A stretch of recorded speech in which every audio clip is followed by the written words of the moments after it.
Bismillahirrahmanirrahim. Assalamualaikum warahmatullahi wabarakatuh.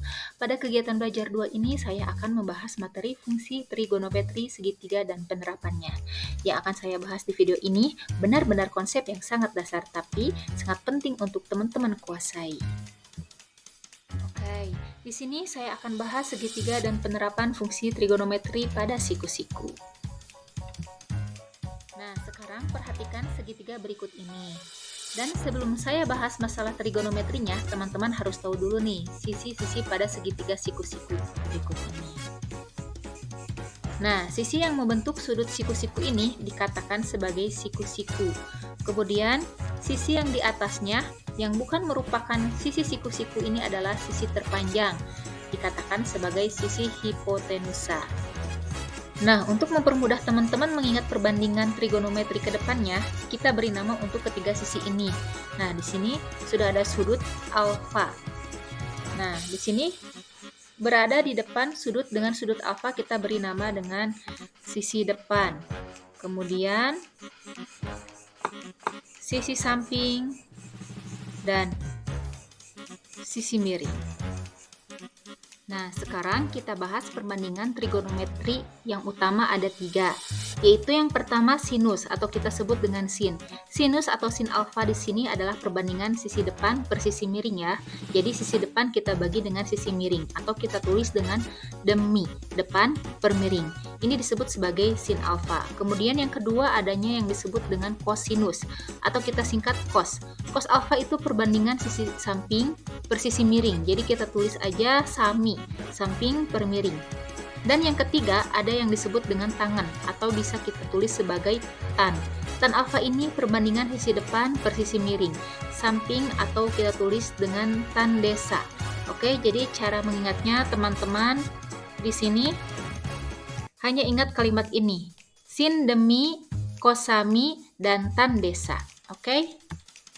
Nah, contohnya perhatikan segitiga siku-siku berikut ini. Nah, di sini diketahui siku-sikunya ada 2 dan 3. Juga ada sudutnya alfa dan sudutnya beta. Dan yang ditanyakan, tentukan nilai dari sin alfa, cos alfa, dan tan alfa. Nah, kemudian ditanyakan juga sin beta, cos beta, dan tan beta. Oke, selanjutnya kita langsung selesaikan ya. Terlebih dahulu kita kasih nama ketika sudut ini sebagai A, B, dan C. Nah, ini kita anggap sebagai segitiga A, B, dan C ya. Nah, untuk mencari perbandingan sin dan cos, kita memerlukan sisi miring atau hipotenusa. Jadi sisi AC di sini wajib kita cari terlebih dahulu. Caranya kita gunakan teorema Pitagoras. Sisi hipotenusa itu adalah akar dari jumlah kuadrat.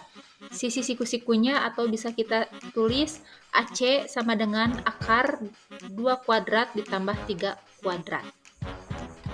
Sama dengan 2 kuadrat itu 4 dan 3 kuadrat itu 9. Nah, 4 tambah 9 itu kan 13, jadi sisi AC-nya itu akar 13. Nah, sekarang kita cari nilai sin, cos, dan tan. Kita mulai dari sin alfa. Ingat, sin itu kan demi, sin demi, perbandingan sisi depan dan sisi miring. Di sini sudutnya alfa, jadi kita lihat nih, sudut alfa di depannya itu berapa? 2 kan? Dan sisi miringnya akar 13, jadi sin alfa itu adalah 2 per akar 13. Nah, jika teman-teman menemukan akar sebagai penyebut ini, sebaiknya teman-teman rasionalkan dulu dengan cara kali akar 13 per akar 13. Akar 13 kali akar 13 ini kan 13, jadi kita peroleh 2 per 13 akar 13. Kemudian kita cari cos alfa. Cos itu sami, samping per miring. Di samping alfa itu 3 dan miringnya itu akar 13. Jadi cos alfa itu 3 per akar 13. Sami, samping per miring ini juga sama penyebutnya bentuk akar. Nah, ini kita rasionalkan lagi ya. Kita kali ini dengan akar 13 per akar 13, kita peroleh 3 per 13 akar 13. Nah, sekarang kita cari tan alfa. Tan itu desa.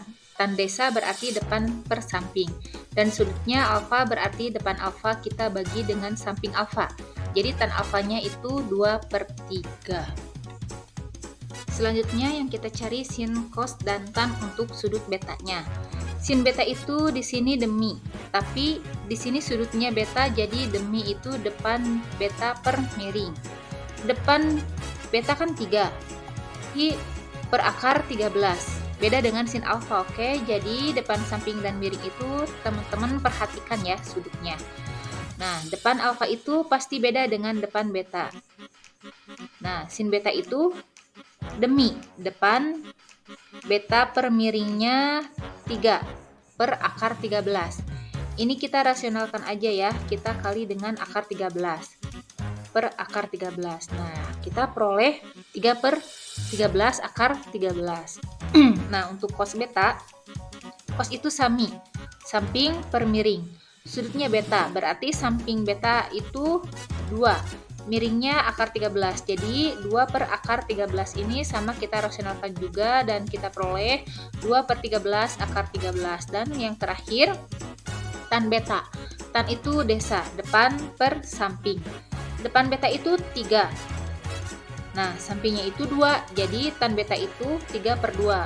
Beda dengan tan alfa tadi ya. Selanjutnya, selain sin, cos, dan tan, ada 3 perbandingan lainnya, yaitu kosekan, sekan, dan kotangan. Untuk kosekan, biasa ditulis dengan CSC. Ini kosekan alfa. Kosekan itu sebaliknya dari sin ya. Jadi kosekan alfa ini 1 per sin alfa. Jadi kalau sin itu depan per miring, maka kosekan ini sebaliknya. Sisi miring kita bagi dengan sisi depan. Nah, kemudian yang kelima ada yang disebut dengan sekan atau kita tulis sek alfa. Sekan alfa ini sebaliknya dari cos. Jadi sekan alfa itu 1 per cos alfa. Jadi kalau cos alfa ini samping per miring, maka sekan alfa ini miring per samping. Dan yang terakhir, yang keenam ada yang disebut dengan kotangan atau kita tulis dengan kot alfa ya. Kotangan alfa sebaliknya dari tan. Jadi kotangan alfa ini sama dengan 1 per tan alfa. Kalau tan itu depan per samping, kotangan ini berarti sisi samping dibagi sisi depan. Nah, inilah 6 perbandingan trigonometri pada segitiga siku-siku. Contoh yang saya kasih ini kan masih sangat simpel ya teman-teman. Nah, nanti teman-teman silahkan coba isi soal-soal yang ada di buku modul ya.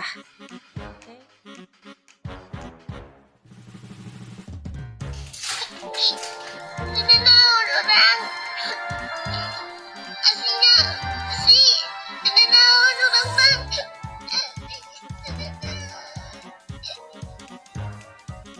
Oke, sekarang kita lanjut ke materi aturan sinus, aturan kosinus, dan luas segitiga. Nah, yang pertama kita bahas tentang aturan sinus. Misalnya diketahui suatu segitiga A, B, C seperti ini dengan sudut-sudutnya sudut A, B, dan C. Kemudian sisi yang berada di depan sudut A kita sebut saja sebagai sisi A. Dan sisi yang berada di depan sudut B ini kita sebut saja sebagai sisi B. Dan sisi yang ada di depan sudut C kita sebut saja sebagai sisi C. Nah, pada segitiga ABC ini akan berlaku perbandingan. Jika kita bagi suatu sisi, misalnya sin A kita bagi dengan sin A, nilainya akan sama dengan sisi B. Kita bagi dengan sin sudut yang ada di depannya, B per sin B. Dan akan sama dengan sisi C, kita bagi sin yang sudut berada di depannya, C per sin C. Nah, perbandingan ini yang disebut dengan aturan sinus karena menggunakan sin.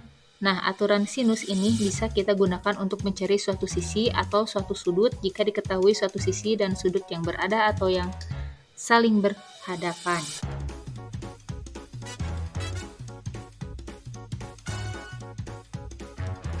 Oke, sekarang kita bahas aturan kosinus, misalnya segitiga ABC seperti ini dengan sisi A ini berada di depan sudut A, sisi B berada di depan sudut B, dan sisi C berada di depan sudut C. Misalnya dua buah sisi diketahui, sisi B dan C, dan sudut yang mengapit kedua sisi tersebut yaitu sudut A. Nah, kita bisa mencari panjang sisi yang lainnya ya teman-teman. Kita bisa mencari panjang sisi A, caranya kita gunakan aturan kosinus seperti ini. A kuadrat akan sama dengan sisi lain ini.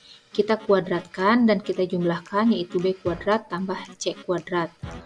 B dan C-nya kan diketahui, kemudian dikurangi 2 kali BC, kemudian kita kalikan dengan cos sudut yang ada di depan sisi yang kita cari, yaitu cos A, dan ini juga merupakan sudut yang diapit oleh kedua sisi yang diketahui. Nah, ini aturan kosinus yang pertama. Nah, sekarang gimana jika diketahuinya adalah sisi A dan sisi C serta sudut yang diapit oleh kedua sisi ini?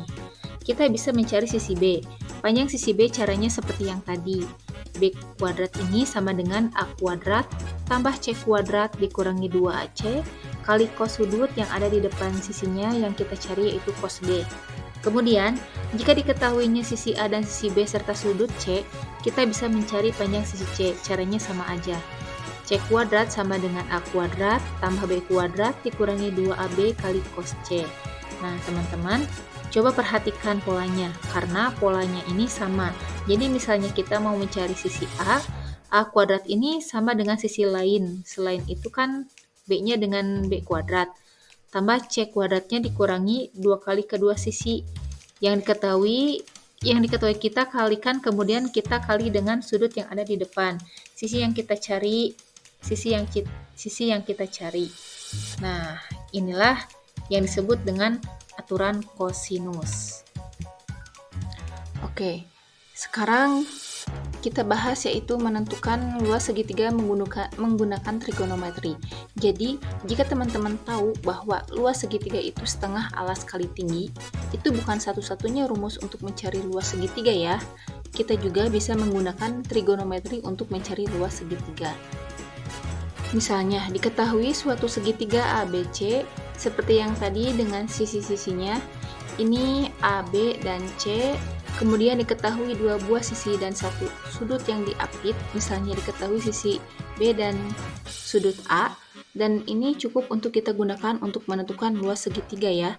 Jadi, jika diketahui 2 buah sisi dan sudut apitnya, sudut yang diapit kedua sisi tersebut, kita bisa mencari luas segitiga tanpa mencari alas dan tinggi segitiga tersebut. Caranya seperti ini.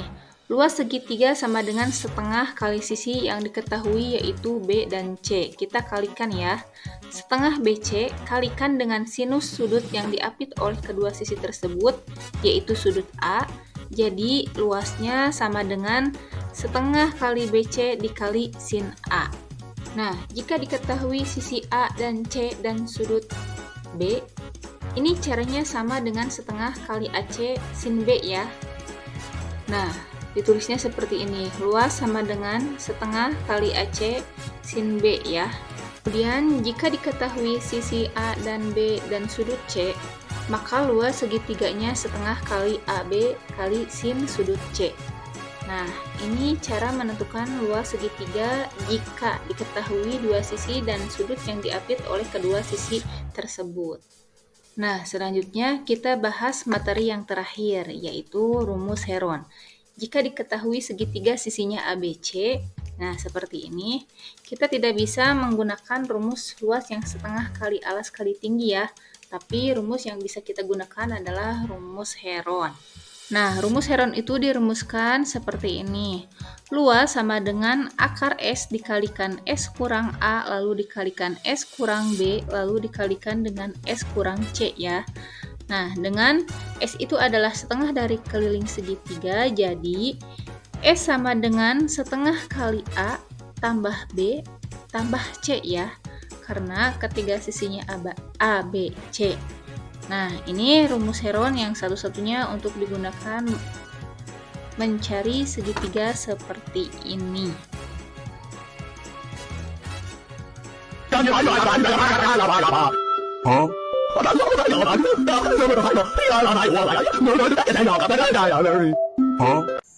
Nah, alhamdulillahirobbilalamin, materi yang saya sampaikan cukup sampai di sini.